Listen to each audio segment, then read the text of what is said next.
हाड़ कपाने वाली ठंड पड़ रही थी। रात के 2:30 बज रहे थे। चारों ओर गहरा सन्नाटा छाया हुआ था। इंसान तो इंसान, जानवर और पशु पक्षी भी कहीं ना कहीं छिपकर दुबके पड़े हुए थे। अनुपम रजाई ओढ़कर अपने बिस्तर पर गहरी नींद की आगोश में था। उसके सिरहाने में उसका मोबाइल वाइब्रेशन मोड में रखा हुआ था, जो बार बार बजे जा रहा था। अनुपम को ऐसा लग रहा था कि शायद सपने में उसका मोबाइल वाइब्रेशन मोड में बज रहा है, लेकिन वो सपना नहीं था, हकीकत थी। अनुपम की नींद खुली और उसने मोबाइल की ओर देखा। उसकी मोबाइल की स्क्रीन पर लिखा आ रहा था श्रेया कॉलिंग। अनुपम शॉक्ड रह गया। पहले उसने अपने बिस्तर की ओर देखा, फिर कॉल पिक कर लिया। हेलो अनुपम। ये क्या है श्रेया, कहाँ हो तुम? अनुपम की बात पर श्रेया जोर से हंसती है और कहती है सुनो, ढूंढो मुझे, मैं तुम्हारे पास ही हूँ। अनुपम अपने हाथ में फोन थामे अपने बिस्तर से उठता है। कमरे की लाइट जलाकर ड्राइंग रूम की ओर जाता है। अचानक उसे लगता है कि उसकी चप्पल में कुछ चिपचिपी चीज लगी है। वो अपनी चप्पल की ओर गौर से देखता है तो उसकी चीख निकल जाती है। ड्राइंग रूम में कई जगह खून बिखरा हुआ पड़ा था और उसकी चप्पल पर वही खून लगा हुआ था। अचानक उसकी नजर फ्रिज के पास जाती है, जिसका दरवाजा खुला होता है। वो देखता है कि एक लड़की ने अपने कंधे और कान के नीचे मोबाइल दबा रखा है और वो बातें कर रही है।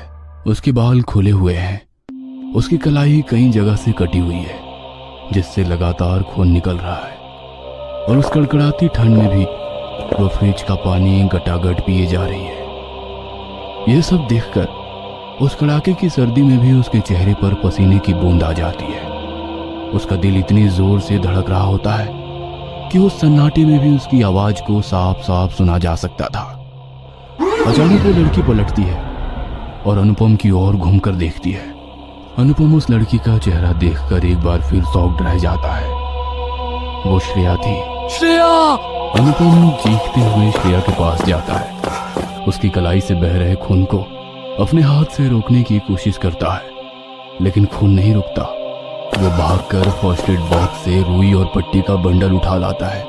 उसे श्रेया की कलाई में बांधता है। श्रेया अब तक बेहोश हो गई थी। अनुपम श्रेया को अपनी गोद में उठा लेता है और अपने घर के बाहर खड़ी कार में उसे डालकर अस्पताल की ओर निकल पड़ता है। अनुपम और श्रेया दिल्ली के एक मैनेजमेंट कॉलेज में एक साथ पढ़ते थे। 6 फुट लंबे और भूरी आंखों वाला अनुपम बिहार का रहने वाला था। वो पढ़ाई में बहुत अच्छा था और पिछले 2 सालों से कॉलेज में टॉप करता आ रहा था। लड़कियां तो उसकी फैन थी। बेहद ही शांत स्वभाव वाले अनुपम को पढ़ाई लिखाई के अलावा कविताएं लिखने का भी शौक था। उसकी कविताएं लोकल अखबारों में भी छपा करती थी। कॉलेज में ही पहली बार उसकी मुलाकात श्रेया से हुई थी। श्रेया का स्वभाव अनुपम के बिल्कुल उलट था। वो बहुत ही ज्यादा बातूनी थी। पहली बार जब वो अनुपम से मिली तो वो उसे बहुत ही बोरिंग लगा। उसे अनुपम पर बहुत गुस्सा भी आया और उसे ये भी लगा था कि इस बोरिंग और बिल्कुल चुपचाप रहने वाले बिहारी लड़के को सभी इतना प्यार क्यों करते हैं। श्रेया के पापा का दिल्ली में बहुत बड़ा कारोबार था। वो उनकी इकलौती बेटी थी। वो दिल की बुरी तो नहीं थी, लेकिन जरा नकचढ़ी थी। पढ़ाई में भी उसका मन कुछ खास नहीं लगता था, लेकिन वो कहते हैं ना कि ऊपर वाले ने आसमान से ही जोड़ियां तय कर रखी है। उनके नोट्स लेने देने का सिलसिला कब दिल लेने देने में तब्दील हो गया, इसका उन्हें भी पता नहीं लगा। उसके बाद तो अनुपम की खामोशी भी श्रेया को अच्छी लगने लगी और श्रेया की बकबक अनुपम की कमजोरी बन गई। अच्छा अनुपम, तुम किसके लिए कविताएं लिखते हो? तुम्हारे लिए। लेकिन मैं तो अभी अभी तुम्हारी लाइफ में आई हूँ और तुम तो बहुत दिनों से कविताएं लिख रहे हो। पहले की कविताएं तुम्हारे इंतजार में लिखी और अब तुम्हारे लिए। तुम्हारी बातें कभी कभी मेरी समझ में बिल्कुल भी नहीं आती, बट आई लव यू। अनुपम और श्रेया ने भी हर आशिक की तरह सपने देखने शुरू कर दिए। समंदर के किनारे घर बनाने की, चांद तारे तोड़ लाने की और एक दूसरे का साथ मरते दम तक नहीं छोड़ने की। लेकिन वो कहते हैं ना कि सारी चीजें अगर सही सही हो तो जिंदगी बेरंग हो जाती है, और ऐसा ही श्रेया और अनुपम के साथ भी हुआ। श्रेया के ताऊजी ने अनुपम और उसे एक मॉल के बाहर मिलते देख लिया। उन्होंने उसी समय जाकर सबके सामने अनुपम को एक थप्पड़ मारा और श्रेया से दूर रहने की सलाह दी। श्रेया के पापा पहले से ही हाई ब्लड प्रेशर के मरीज थे। उन्होंने जैसे ही सुना कि श्रेया एक मिडिल क्लास बिहारी लड़के से मिलती है तो उनका खून खौल गया। उन्होंने श्रेया का कॉलेज जाना बंद करवा दिया। श्रेया की मां ने उन्हें बहुत समझाया कि जमाना अब बदल गया है, इस तरह जवान इकलौती लड़की पर सख्ती ठीक नहीं, लेकिन वो पता नहीं किस मिट्टी के बने थे। वे अपने फैसले से बिल्कुल टस से मस नहीं हुए, लेकिन प्रेम को बांध पाना बहुत मुश्किल है। उनकी लाख कड़ाई के बावजूद एक दिन श्रेया घर से भाग गई, पुराने सारे रीति रिवाज, सड़े गले जात पात के बंधन से दूर। अचानक से श्रेया को अपने कमरे में देख अनुपम को अपनी आंखों पर विश्वास नहीं हुआ। फिर श्रेया ने जब कहा कि वो घर से भागकर आई है तो वो शॉक्ड रह गया। अनुपम, तुम्हारे बिना अब जीना बहुत मुश्किल हो गया है। तुम मुझे यहाँ से ले चलो, नहीं तो पापा और ताऊजी हम दोनों को मार देंगे। वे दोनों भागकर जयपुर पहुंचे। जयपुर में श्रेया की बुआ रहती थी। उसकी बुआ उसे बहुत प्यार करती थी। श्रेया ने अपनी बुआ को सारी बातें बताई। बुआ ने उसका साथ देने का वादा किया। वे दोनों कुछ दिन वहीं रहे। थोड़ी भागदौड़ के बाद अनुपम को एक मार्केटिंग कंपनी में बहुत अच्छी सैलरी जॉब मिल गई। अनुपम ने श्रेया से शादी कर ली। उसके बाद अनुपम ने दूसरी जगह किराए पर एक बड़ा सा घर ले लिया। घर के सामने एक छोटा सा गार्डन भी था। वे दोनों वहीं शिफ्ट हो गए। उनकी सारी खुशियां फिर से वापस आ गई। ऐसा लगा कि सारे सपने एक ही झटके में पूरे हो गए। सारा दिन प्यार ही प्यार। वीकेंड पर कहीं बाहर जाना, फिल्में देखना, श्रेया की छोटी छोटी फरमाइशें पूरा करना अनुपम को बहुत अच्छा लगता था। कभी वो उसके लिए नई ड्रेस लाता तो कभी नई परफ्यूम्स। जिंदगी के हर एक पल को वो जी रहे थे। लेकिन इन नए घर में शिफ्ट होने के 3 महीने बाद सब कुछ बदल गया। उस घर में अजीब अजीब घटनाएं घटने लगी।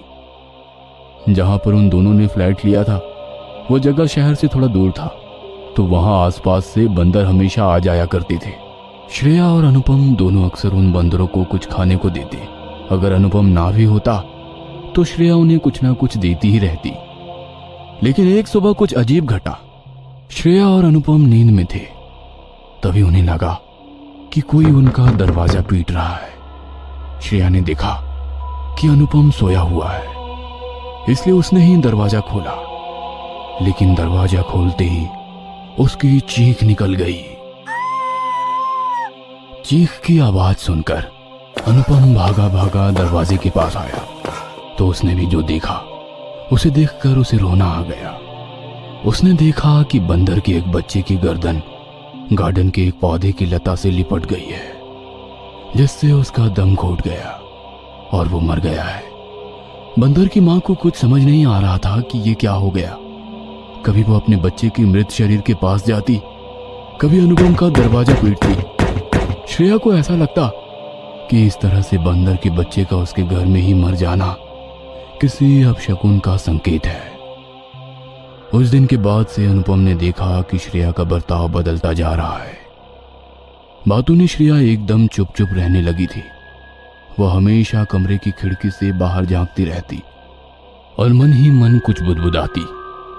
अनुपम जब उससे कुछ पूछता तो वो अनुपम को अजीब नजरों से घूर कर देखती।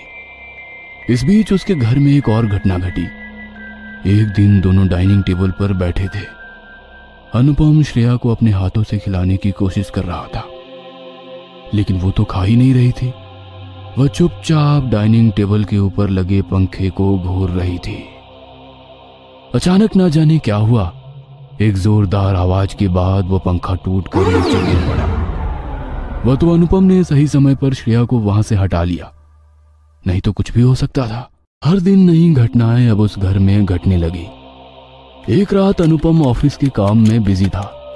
श्रेया बिना कुछ बोले छत पर चली गई। थोड़ी देर बाद अनुपम जब उसे खोजता हुआ उसके कमरे में आया तो उसने उसे वहां नहीं पाया। वह उसको आवाज देता हुआ छत की ओर भागा। छत पर जाकर उसने देखा कि श्रेया तो छत की बाउंड्री पर कुछ बड़बड़ाते हुए चल रही है। वह किसी तरह उसे समझा बुझाकर नीचे लाया। अनुपम को समझ नहीं आ रहा था कि आखिर श्रेया को हो क्या गया है, वो ऐसी हरकतें क्यों कर रही है।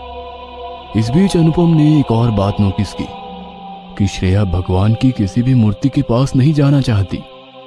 जब अनुपम पूजा करता तो वो जोर जोर से चिल्लाकर कुछ ऐसी हरकतें करने लगती कि अनुपम को अपनी पूजा छोड़नी पड़ती। यही सब सोचते हुए अनुपम अस्पताल पहुंचा। डॉक्टर ने उसे तुरंत एडमिट कर लिया। डॉक्टर ने यह भी बोला कि पुलिस को इन्फॉर्म करना पड़ेगा क्योंकि ये तो पुलिस केस है।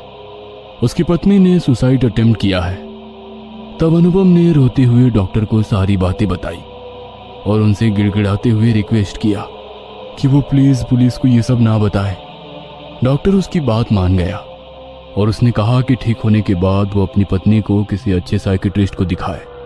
कुछ दिन बाद श्रेया अस्पताल से आई।